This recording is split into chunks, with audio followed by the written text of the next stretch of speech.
So this panel session, I am so excited.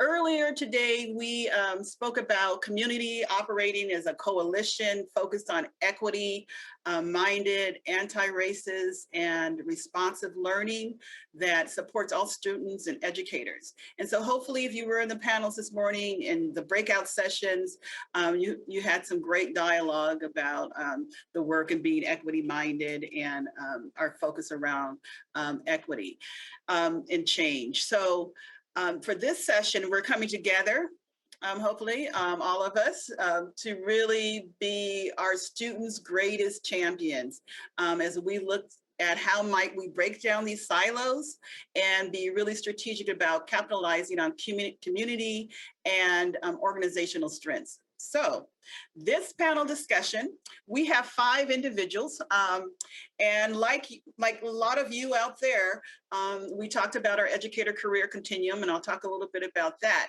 But each person who's on this panel represents, or I have asked them to represent at least in one of these areas of our educator career continuum. Now, some of their work is in other areas, and they may even speak about that.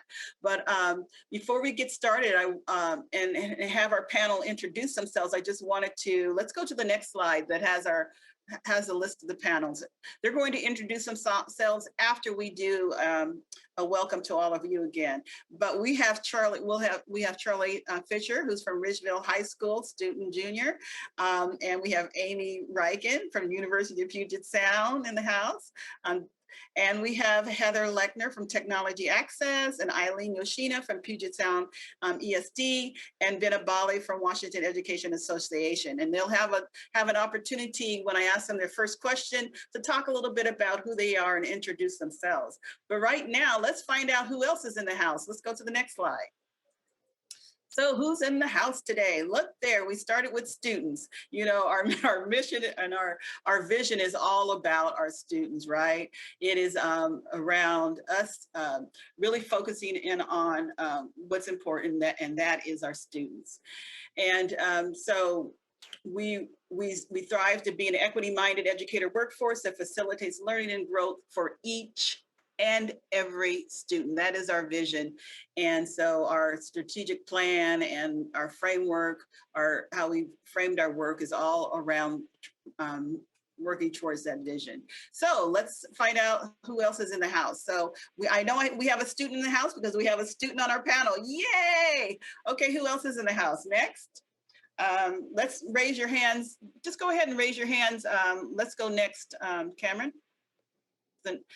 Any educators, community organizations in the house? Just go ahead and raise your hand to the side over there.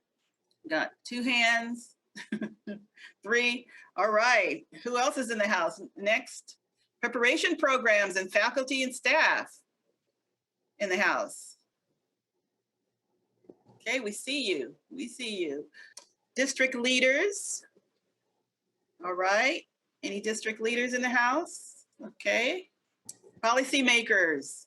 Okay, I see 1, 2, 3 hands go up. Okay, anyone else?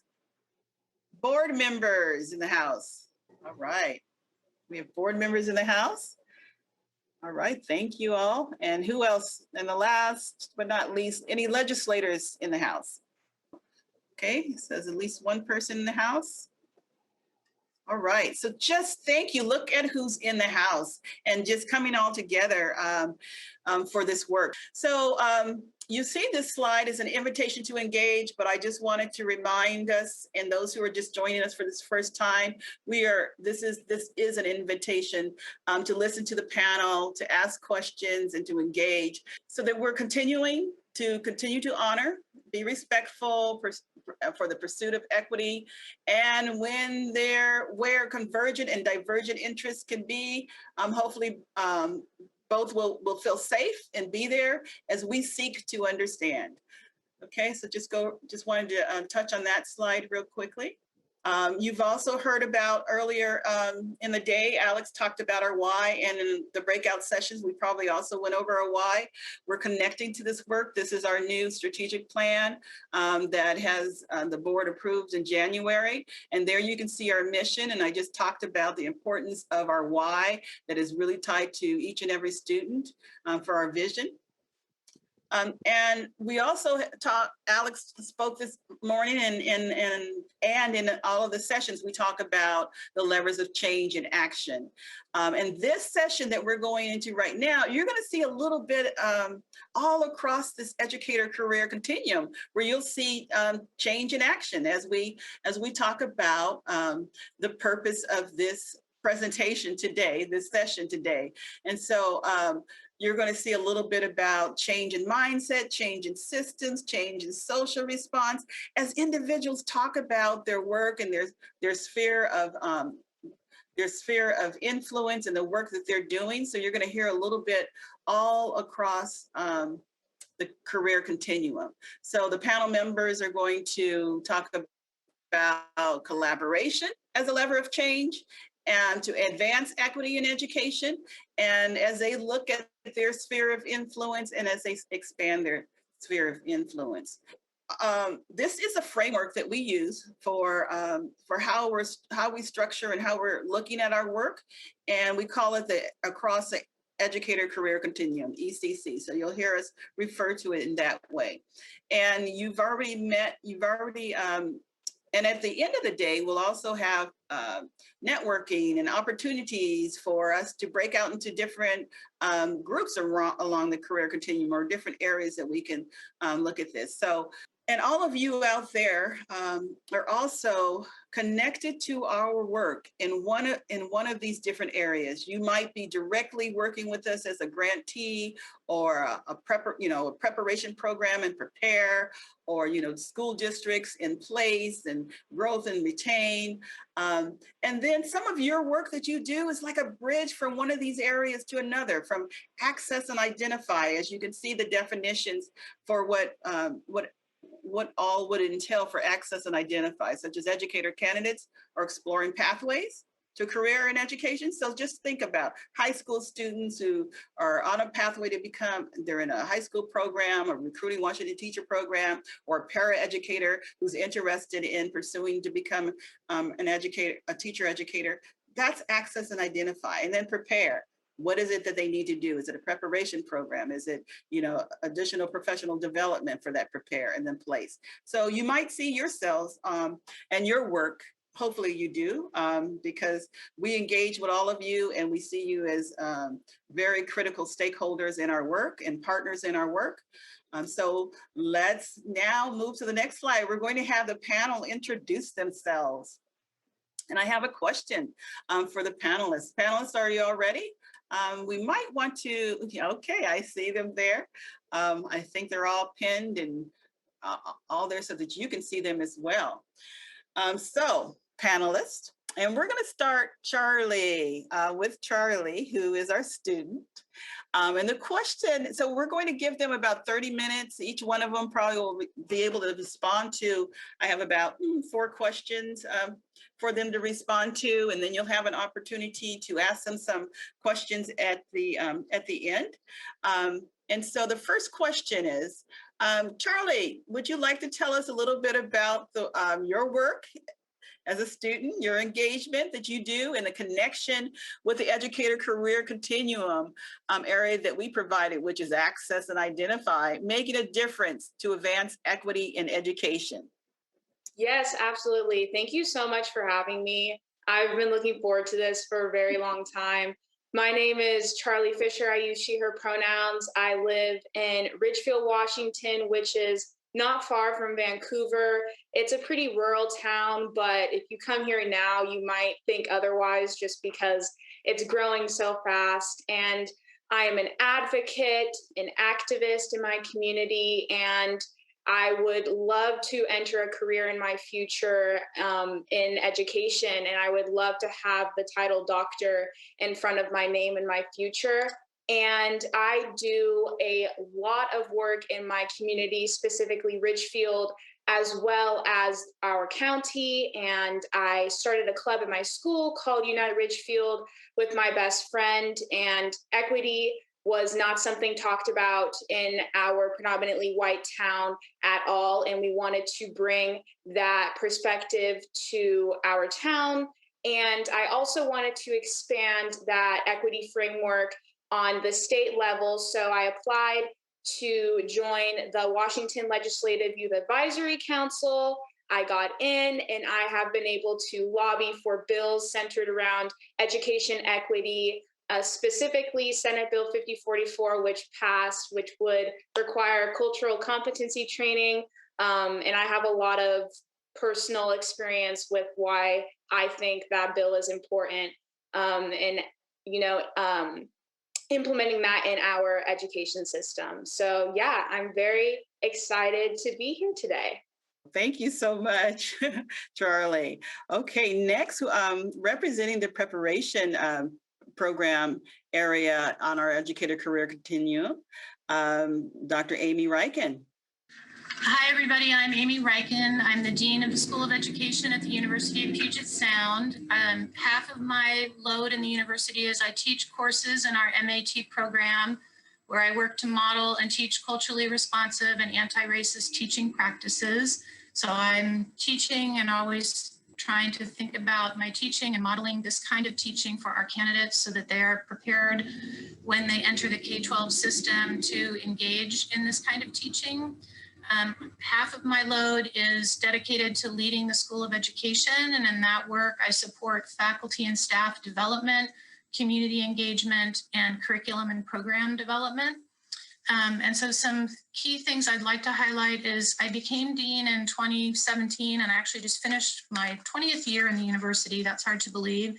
But with the support of 2 advancing equity grants from the Professional Educator Standards Boards, we've made particular significant program changes that I'll talk more about later. And we work really hard with our candidates to help them think about how they can interrogate their own biases and how they can contribute to the daily and lifelong ongoing work of advancing equity.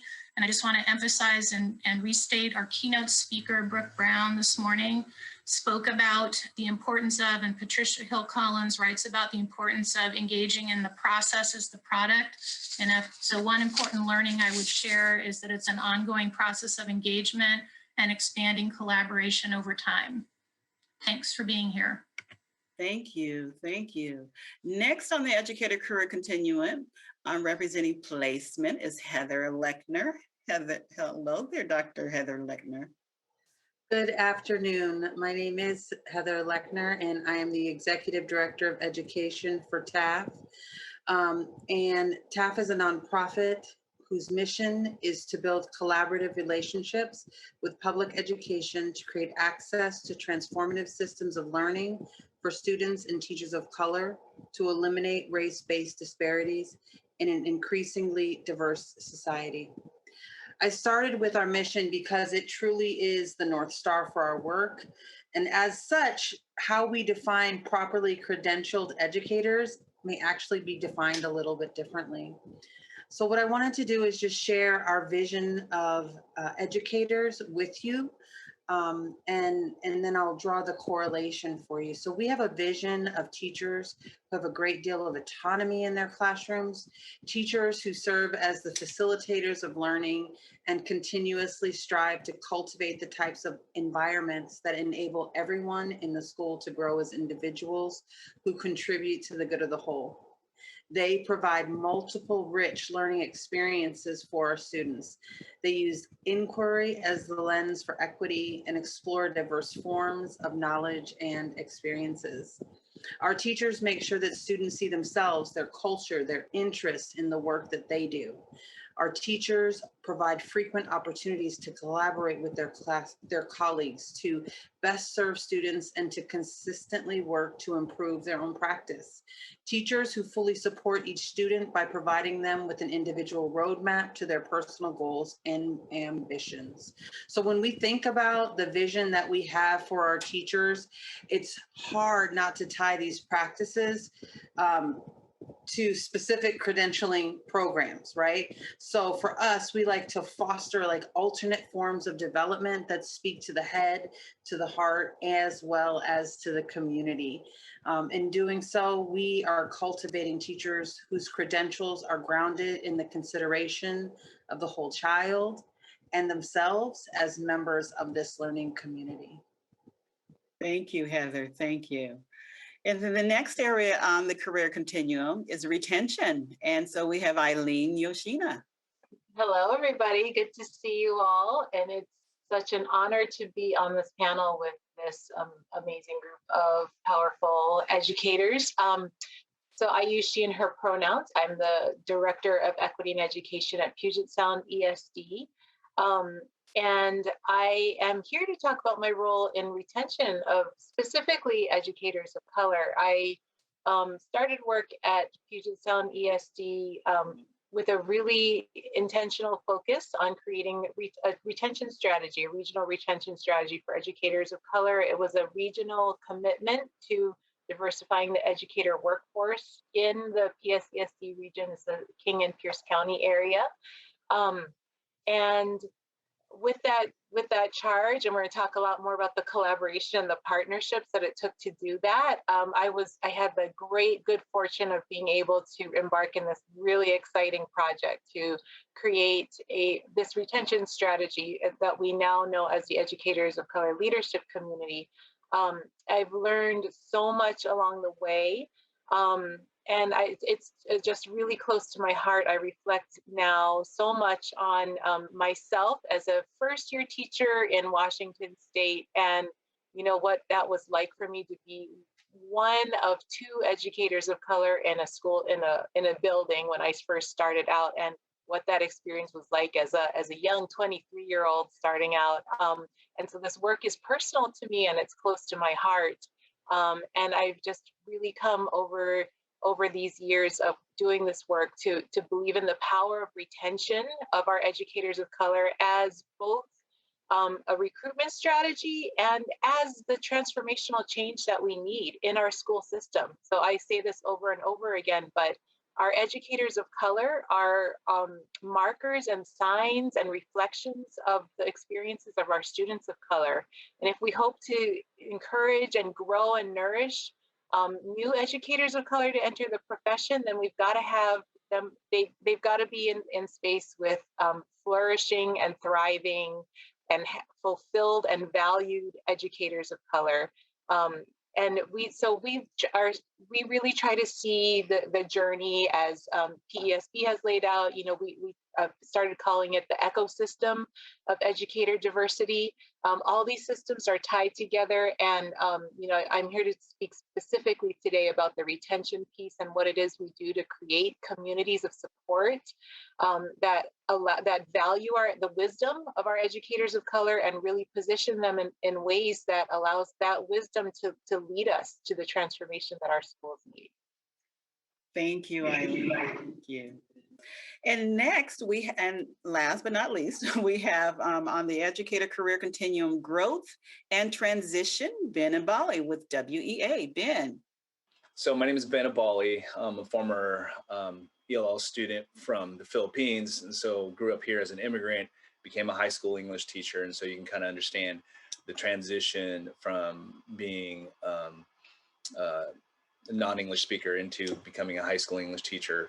And the challenges and amazing opportunities there. And so I transitioned that to the growth and professional development of our teachers across Washington State. And as the Human Civil Rights Coordinator, I oversee programs in that PD. And specifically, I just want to summarize that we focus on increasing hope and resiliency across our differences. And that means how do you cultivate and organize cultures within the school districts. And that means the adult culture and also the student culture in the classroom. And that everything in there is embedded around equity and not only improving access, but also improving a sense of belonging, of connection for every single student that enters your building or your district, while also eliminating the predictability within social group categories, from special needs students to students of color to race, ethnicity, sexual orientation, socioeconomics. And so that's what, and I borrowed that from Aguilar from Coaching for Equity as our mission and vision on what equity really means to us. And so we want to handle that tension that we're in right now, because when we go into schools, we know that there's a tension between those Charlie Fishers who are leaders on this equity work, and those who are not Charlie Fishers, who may be 10 years, 15 years behind. And then you got the believers. And how do we organize through meaningful, caring, adult relationships to increase the hope and capacity within the Charlie Fishers, and also those are woefully behind in terms of racial literacy and so on. And so that's the tension that we want to move everybody forward in a meaningful way that cultivates the culture and climate for both students and adults. Thank you. Thank you, Ben. So you've heard from our panel. Wow, what a, you can see the range across the educator career continuum. And as we have said throughout the day, is that all of this, it's levers of change, right? And so this is part of a system, and the work that, and all of you who are also listening in and watching, you're part of this system as well. And so as you hear the panelists talk about their work, think about where you are in the system and how your sphere of influence, where is that? Because all of these individuals who are on this panel, are partners, are strategic, partners in this work. They are community stakeholders, and then, but we collaborate with them on in different ways, right? Different grants, different work groups. And so the first question that I have for this group is that for them to tell us about their experience when they've collaborated with others to advance equity in education in the sphere of work that they're doing. And it may cross over from advancing from access and identify to the preparation, or from preparation to placement, because those are where those relationships lie. So, so if each one of you can think about that question, not all of you have to respond, but think about, I sent some questions prior to, and there's now like 3 questions, and think about which 2 you want to respond to. But anyone who wants to just start off to tell us about your experience when you've collaborated with others to advance equity in education. Tell us about the project, and what did you do to collaborate, and how did you feel what made the collaboration successful, and what was the change or shift in the system or the process or the policy or the mindset that made it work?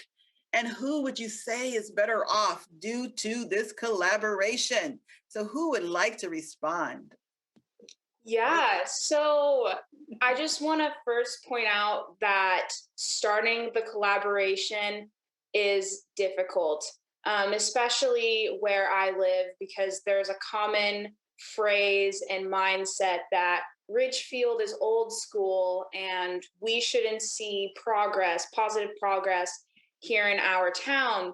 And so when my friend and I went to our vice principal saying, hey, we want to start this club, we have a group of students that are interested, this is something we need to make our school and community a better place, we were shut down multiple times, mainly out of fear, and because our high school administration wanted to stay neutral. And there was just this, it was hard to distinguish human rights and politics for some reason in my town. And so that played a huge part in just simply getting a school club started. And luckily we were able to, get it approved, and we have over 30 members. So we're thriving and doing a lot of great work now, but just starting that collaboration was difficult in itself. But the good thing about it is starting Unite Ridgefield has also led to more engagement with adults in my community, specifically with other community groups. And so the equity conversation, especially in education, and a rural white town is definitely becoming much more stronger. And that sustainability piece is also incredibly important because we want more youth to get excited about equity and, implementing that in our education system, and, also getting adults on board as well.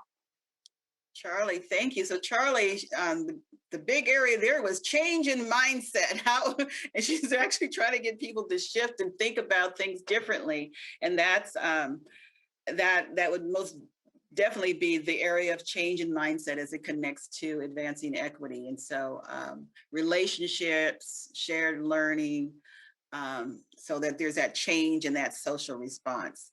Thank you, Charlie. Okay, Heather. So one of the things to just expand on the previous question, one of the ways that we as an organization contribute to the educator career continuum is through partnerships that we have with the schools. And one of the jobs that we have, or one of the roles that we play, is that we are partners, co-managers of 2 schools in Washington State, one in Federal Way and one in Seattle. And we also have 5 schools in which we have our STEM by Taft transformation model. So we work in 7 different schools in 4 different districts. And one of the things that we really decided we wanted to prioritize in our programming was equity. And so we actually applied for a grant with the Teacher Equity Network, and they helped to launch for us equity training for teachers at all of our sites, teachers and staff at all of our sites.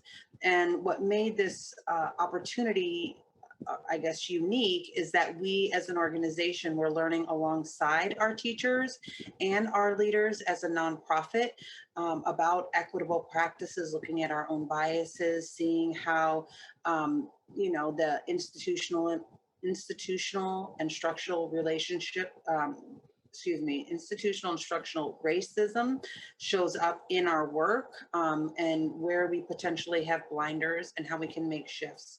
So we started that work about 2 years ago, and it was so well received. We had over 120 teachers who participated in that training with staff, and teachers and staff who participated in that training.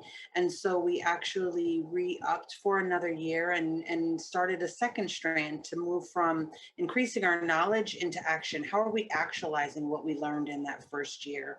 And then we brought in a new cohort of teachers and staff to, again, learn together as the second year cohort continued to move forward. Next year, we're looking at, well, how do we assess, how are we holding ourselves accountable to the action that we committed to this year? So it has really been a wonderful partnership across districts, across schools, again, with our organization, learning together. And we're able to see kind of the benefits of that in the way in which our teachers have common language as we come together for learning, as they engage with students, as our staff engages with our partners. So since marketing and communication team is sitting in on the equity training with teachers and paraeducators from school, they begin to have a different vocabulary and understanding of how to tell the story of the work that we're doing, about how our students are impacted within those settings. And it really has begun to transform how we as an organization do our work and how we respond to the communities that we serve. Well, great. Yeah, see a lot of levers of change there. The change in the mindset, coming together, all learning, change in the social response, the relationships, the shared learning. Any other areas? Yes, Ben. Can I answer that question? Oh, certainly. Okay.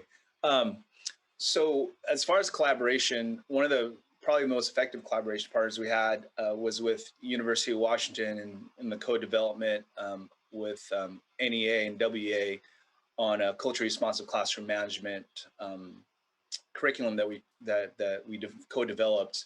And we're in our 4th year. So there was some really, I love working with higher ed. And so, and with faculty, with grants. So that's one piece, because we had the same mission and vision as well. But now it's like, after about 4 or 5 years, now it's collaborating with entire districts. We've been probably in 4 large districts from Spokane to Quincy, Washougal, and Central Kitsap. Central Kitsap being one of our longest term partners for 4 years now. And I would say that in order for that collaboration to be effective, we needed to eliminate chequity. And chequity in districts and locals is, we need an equity plan or an equity policy. So let's just put it in there. But what we want to do is, again, I emphasize organize, because in order to organize people, you got to organize for the purpose of changing culture. You can't change culture by just changing policy. And so if you imagine 4 different columns, one being operationalizing equity, but then how do you get there? The first one is really having a shared mission and vision. And I'm talking about down to the individual first grade teacher. What's their mission and vision on equity? What is it a moral obligation to address racial justice in their classroom? What does that mean to them, to that kindergarten teacher, to that 12th grade teacher? Have they had dialogue around that? Because until that happens, it's not going to be implemented with fidelity to every single classroom culture and expectation. So that that common vision is really critical in having those courageous conversations down to the transportation department, right? And then you can move on to the second column, which is simply normalizing, right? And normalizing means you have common language, having the racial literacy to even discuss and have dialogue around what do you mean by racial justice? What do you mean by equity? Unpack all those different social group categories that are impacted so that you can normalize conversations on the inequitable impacts on our marginalized students and communities, and also faculty. And then that transitions to not only operationalizing, but organizing. I'm sorry, I was lost there for a second. The organizing piece, that's when you begin leadership and equity teams, right? Because right away we jump into equity teams and think that's going to solve everything. But we have to have dialogue. We have to include the voice of from the common vision from a student perspective to normalizing that language. So when Black Lives Matter, it's not just Black Lives Matter discussions with staff and faculty, but it goes down to the students. Like, what does that mean to our community members? And then we can begin to identify the leadership and organizing the leadership potential on those leaders with followers in the buildings, those students with followers in the buildings, right? So then you can organize those truly those equity teams and launch what curriculum or what racial literacy curriculum do we need to implement? And then lastly is the operationalizing equity. That's when you can begin to implement those equity tools, those equity plans, because now we have common vision, common language, common leadership, right? And then you can begin to operationalize. And to me, that takes about a 5-year commitment. So the districts that we feel are highly effective are the ones that have a 5-year sustainability plan and not just a one and done chequity, bring in a cool speaker every year on August 27th, and that's it for equity.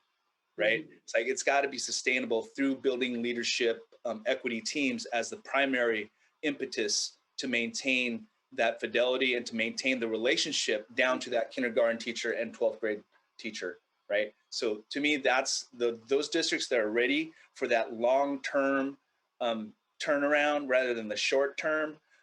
We're willing to collaborate, and because we want to work with folks that are there, because they've done the difficult task of going through the normalizing, organizing, and visioning, so that when we are ready, then we have the sustainability for the long-term change. Great, thanks, Ben. So yeah, I heard a lot of change in there. The change in the mindset, you said that has to, get right. And I've heard from a number of you around the common language. That's so key, so that people are on the same language. And equity work is not linear work. So it goes and I also, yeah, zigzagging and around. And also that change doesn't happen like this, that sometimes it does take 5 years. And I think that's what the research says, is at least 3 to 5 years for any change to really see that change, to be able to see that change over time. if it's really going to be set in the policies. And then you said all that has to be done, because a policy is just a policy on a paper if people don't have the mindset and are not ready to really engage in making that policy connected to their why of their work or their mission or their vision. Thank you. So Amy, did you want to respond to this question? Or there's another question. Yeah, I would like to just build on a couple of things. I really appreciate, Ben, you talking about the long-term journey, and that's definitely been our experience, and it's definitely been up and down over 4 years. And Charlie, I want to thank you for naming the difficult getting started and the initial responses of resistance, and just say, and I said this in an earlier session today, that difficulty often stops us from trying anything. And so one thing that I would say that I've learned over the last 4 years is just take a step. You don't have to have everything figured out before you take a step. And I thought I would just name a couple of the steps we've taken so you have some concrete examples from one teacher prep program. So in our MAT program, we were like, we're not even ready to connect with school districts. We need to do work here with ourselves first. And so one of the first steps we took is we have had an ongoing partnership with our colleagues in African American Studies and the Race and Pedagogy Institute. And so I reached out to the leaders of those programs and we asked ourselves, what are you working on? What are you trying to advance? And we found that we actually had some similar things we were working on. All of our programs were working on relooking at our goals. And we were also looking at revising curriculum. African American Studies was working to create a major from the minor that they had, and we were looking to have threaded equity work across every course in the MAT program. And so we started with very focused steps, practices, I call them. So literally we sat together over the summer in meetings with our goals next to each other, the goals for the Race and Pedagogy Institute, African American Studies, and School of Education, and we just discussed what is silenced, what is said here, what is not said here, and use that as a practice. And then as we started looking at syllabi and assignments that we give. And that was just the step we took to kind of keep moving along. And then at the end of the summer, we asked ourselves 2 questions. Do we have any short-term goals we want to work toward together? And do we even want to keep working together? And the answer to that was yes, we'll just continue to take a step. And so the next step we took is having colleagues from African American Studies and the Race and Pedagogy Institute in our MAT program co-teach some of our classes. And so we use the classroom as a shared teaching space, again, building common language. You've heard numerous of us talk to that idea of a common language and a common history and a common understanding. And then I'll just say one other step. As we were moving along in this work, the Professional Educator Standards Board put out a grant call in 2017 for an Advancing Systemic Equity grant. And when we saw that come out, all of us said, it's perfectly timed, it can help us do our work. And 2 things about that work that I wanna highlight and say led to important shifts is one of the requirements of the grant was to have a community partner. And so we asked ourselves, the Race and Pedagogy Institute has a forum, it's called the Community Partners Forum, where monthly community members come and convene and talk about work at the University of Puget Sound to create a more equitable institution. And so we identified Vibrant Schools Tacoma, which is a group that holds Tacoma Public Schools accountable for disparities in student outcomes and achievement as a partner, and started working together again in the classroom space, teaching with our candidates. And so that was a big shift for the MAT program because we had not had that kind of ongoing relationship with a community partner before that was mutually beneficial and not exploitive. And then the only other thing I will say is that another requirement of the grant was to have an equity action plan, which we did not have. We made that plan, and 2 years after we did, when I was submitting information to our university about the work we're doing, I included our plan, and that plan was sent to every single department at the university as a model to help other parts of the university start to engage equity work. So then I also want to affirm everybody is in a different place, and having a plan isn't the only step, but it is a step to have a model. So I just wanted to share some practices we've tried, and it's an ongoing process, and just engaging in that process. Thank you. So once again, change in the relationships, shared learning. And so heard that throughout as you talked about the collaboration with others and within your institution. Thank you. So Eileen, would you like to respond to that question as well? Sure. The perspective I think I'll add is that I think my most powerful collaboration, and the one that has impacted me personally the most, has been actually collaborating with the people who we were trying to serve, right? So we were trying to retain educators of color.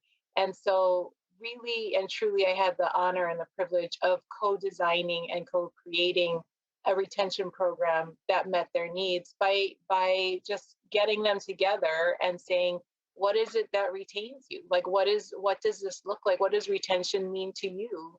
What should we do? And I think the powerful learning in that space is it's not a surprise. They're brilliant. They've been in systems where that brilliance has not been valued, systemically, and it has not been valued because it's oftentimes inconvenient to the system that we're in. So really uplifting their voices and saying, okay, this is what our if this is truly a system priority, if we really and truly do want to retain our educators of color, we have to listen to them, right? And they're going to tell us things that are going to be inconvenient to the systems as they exist right now. And that's where the change happens.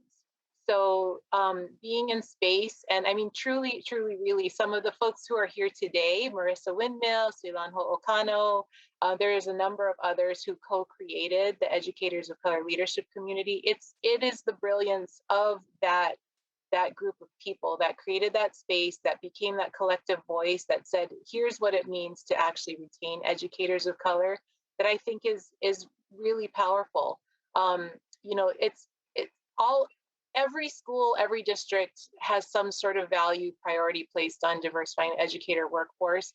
Then when it actually comes down to doing the things that you've got to do differently in order to really retain your educators of color, that is very inconvenient to the system as it exists. And so that's where that's where the change happens. That's where the transformation happens. Having that collective voice of that group of people able to really say, this is what we need. This is what's important to us. To me, that's the powerful collaboration. And then not creating an us versus them with the district, but saying, like, how can we be in partnership around this shared goal, right? And so bringing in their principals into the conversation, bringing the central offices into the conversation, and saying, here's what we're hearing from the people most impacted. How are we going to do this? How are we going to make this work? How can we rearrange priorities? How can we rearrange budgets? How can we reallocate subtime, around this priority? Those are the things that to me were really powerful. Thank you, Eileen. So yeah, I heard not only the importance of relationships and building that relationships and that networking, but then you started to talk about some changes in the system. How might we change with the budget or scheduling and that sort of thing? So then that has to do with change within systems and how they're going to support that. Awesome. So thank you guys for responding to that question. So the next question, and anyone can respond to this, is how are relationships building and trust? How are relationships building and trust related to collaboration? So keep in mind that tell us about some examples where relationships and trust were so important to that collaboration. It was the string that held everything together. Or how was respect and responding to human differences during the collaboration addressed? And what have you done when relationships are built with individuals? However, when that person has left that organization or that team, the structure and the support was not there to sustain the momentum of the collaboration. So who would like to talk a little bit about that, and what do you think can be done to sustain the momentum of the work when the people in the organization changes? Because I know that happens more often than not in this work, and especially when you're talking about change happening 3-5 years. I can dive in, and you asked another question that's kind of closely related to this, and so I think I may combine my answers as I look to answer it. When we're looking at relationship, and when we're looking at cultivating trust, I think one of the things that's really important, especially as we think about equity and specifically racial equity work or equity in general, is thinking about how do we set aside our own biases, whether it be around groups of people, but I want to speak more concretely around organizations, right? In this work, we all become very, I'll say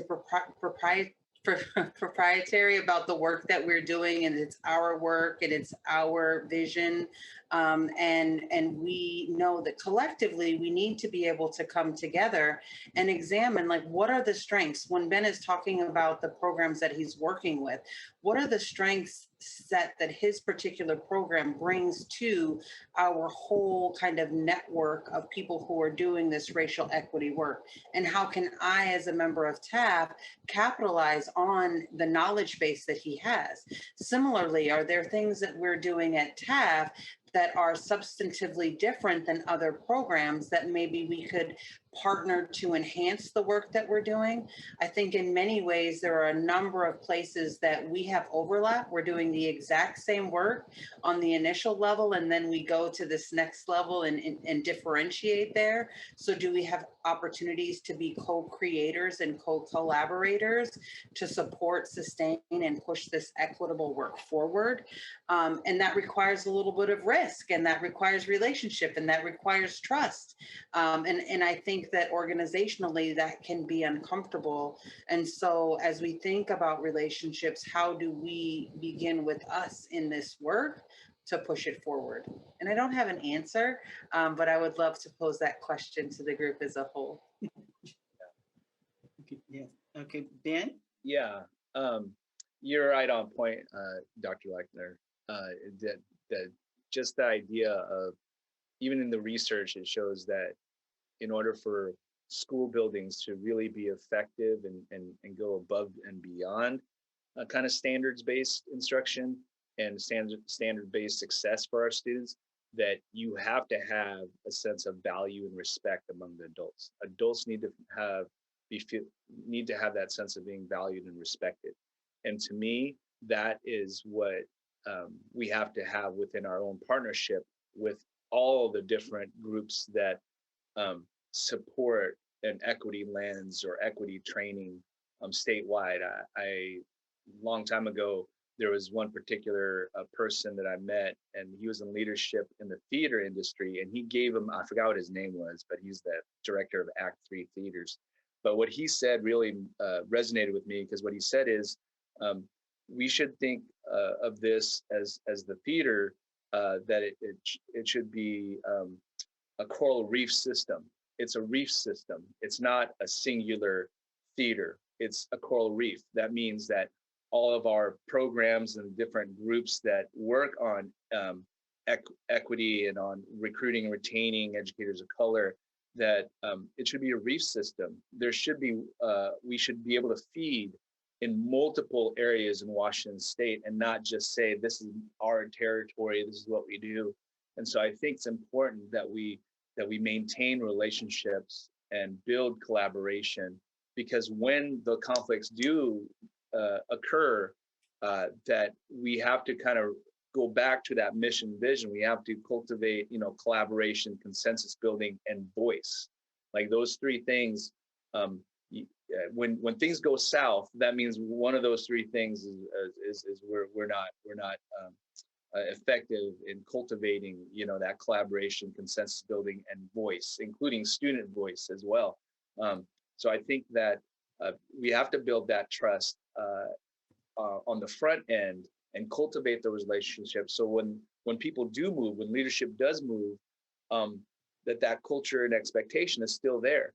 That whoever transitions back into that new leadership position, I would come in and just reinforce, that openness and that curiosity that we need in this type of work. Because if it's an us and them mentality, we're already going to lose. And I already see that, unfortunately, even in our own members who are racial justice warriors, when they conflict, it can get super ugly among even people of color. It's like we created specific training just on that alone, is what happens when people of color need courageous conversations with each other, because it's a little bit different, especially when you're trying to have courageous conversations in front of your white colleagues, right? And they default automatically. Oftentimes they default to the people of color to, oh, that's an equity thing. Let them kind of figure out what's going on, versus I need to speak up too, because I have a perspective as well.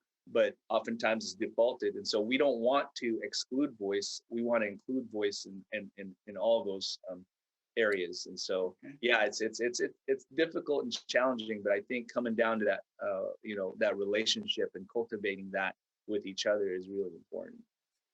Okay, thanks. So we just have a little bit more time, and I want to open it up so if others have questions. But those who haven't responded to how are relationships building and trust related, and Heather is right. The second one is similar. When thinking about your sphere of work and engagement, where would you like to see more collaboration in order to advance equity?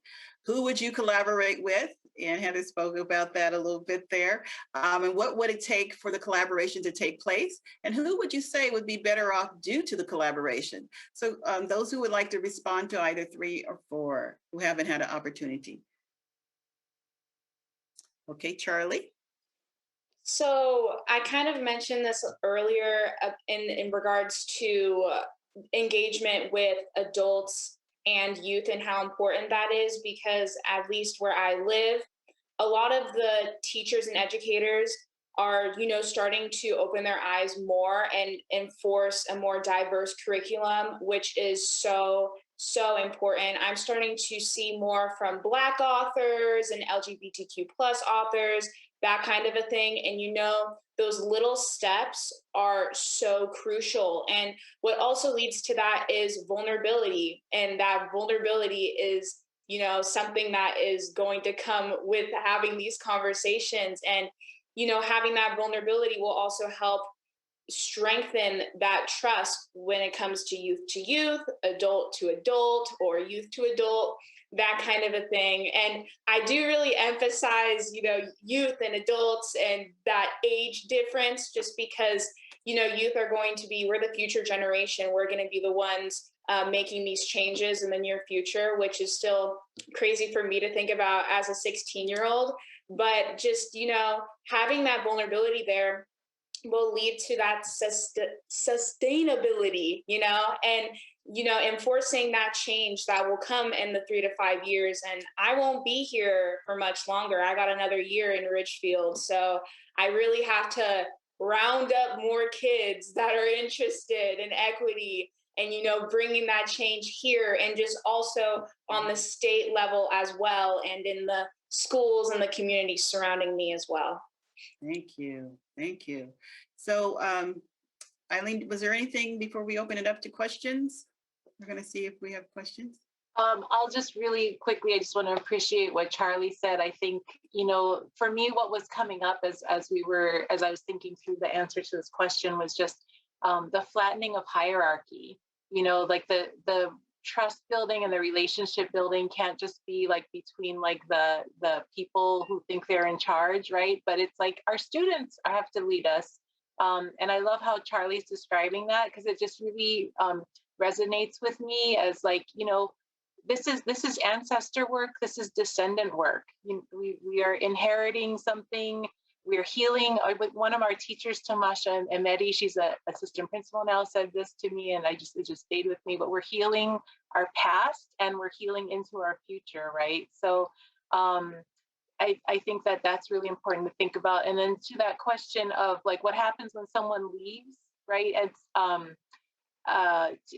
in my experience, and I've been in this a long time now, in my experience, like, is that if we're just relying on the one person, right, we're not really doing the work. And in my experience, there's always somebody who's doing the actual work, right? So the one person I met with, I might have had a great relationship with. And if I had respect for them, and if we had trust, and we really had integrity in our work together, there was somebody else that they were nurturing and mentoring, somebody who's there doing the work. And so it's the cultivating of all of that reef system, like Ben was saying. It's knowing that the ecosystem's healthy, not just the individual, not just the agency, not just the one person or the one office, right? But that the ecosystem's healthy. Yes, thank you. Thank you. So we have a little bit of time here. I'm told that I can go into 4 minutes after 2. So that gives us about 7 minutes for questions here. Um, Please place your question in the chat, and I will have Cameron and I will look for your question in the chat, or you can put your hand up and we'll try and find your hand. Anyone have a question for the panel? While people are typing, if anyone has a question, I would just like to say thank you all for being part of this panel and this discussion. I've had the opportunity to work with everyone except for Charlie. I've seen Charlie on the videos and just so greatly impressed by her work and what she's doing. And you are the reason why. You're part of the why of the work and why I'm doing this, and I'm sure for the other panel members here. And so just really want to thank all of you. And so one of the things you said was, I see some questions coming in. So let's see here. Erica, you have a question? I see your hand up. Would you like to go ahead and ask your question, Erica? Yes. So one of the things that that I've been thinking about is that in many ways our organization, like, people perceive us as the system that they must fight against. And I think one of the messages that that we're thinking about is, like, we want to do the work too. We want to be in the circle, dismantling racism and supporting students and educators. And I'm wondering, what kind of support from us as system builders, what kind of support would you all need that would allow us to not have to position educators as warriors? Because my worry is that in a military setting, warriors are disposable. They're meant to be thrown at a battle, and losses often occur. What can we do to change that frame so that we're not continuing to use up and burn out our most valuable resources and educators? What can we do to help you? I think part of the answer to that is definitely expanding the leadership and leadership development opportunities of our new educators specifically, because when they come in, we expect so much of them, and I think trying to make sure that we're trying to build leadership capacity at stages for staff, that it's not just one person that you go to, that you identify those that want to develop and you give them opportunities as well. And I'm looking at Pamela Johnson here in the group, and she's one of our trainers. And being a trainer is a great outlet of leadership for a lot of people who may not want to be, a building rep or president, but they really want instructional leadership.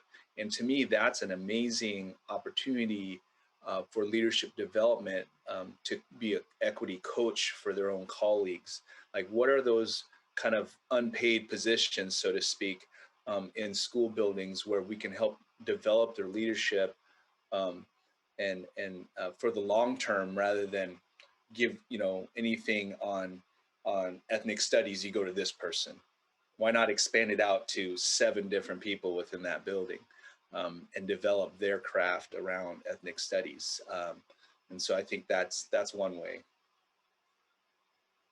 I just would love to take a moment to highlight some super positive relationships I've had with PESB. Victoria is one of them. And the other I wanted to give a shout out to were Leani and Prajakta. And just the example I have, I think, again, comes down to those relational pieces, but I think that there are things that we can learn from. But, just doing the project around the PGPs with them, they were incredibly responsive to tons of feedback from the group that we worked with. The PGP process can be a very sort of like white dominant structured system that could really feel like and really have the impact of feeling like upholding systemic barriers, right?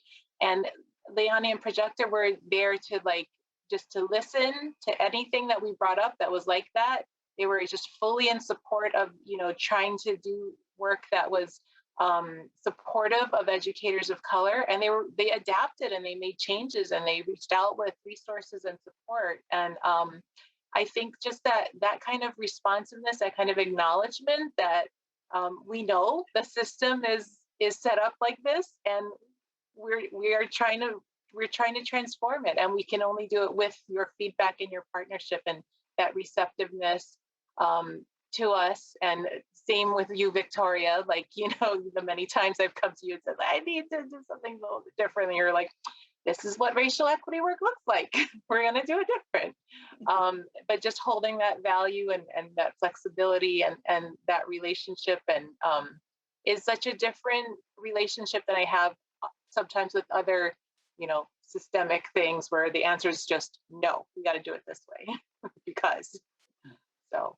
Oh, well, we have run out of time. Oh, my goodness. But we still have time in the day for discussions and networking to happen. So upcoming next will be a round table discussion at 2:10. And then we have at 3:10 a closing, and then at 3:30 networking. So you'll get more information, I think. Meg, are you going to share that, or someone's going to share that right now? So thank you all, and thank you all for listening in. Okay, see you in the networking or another session.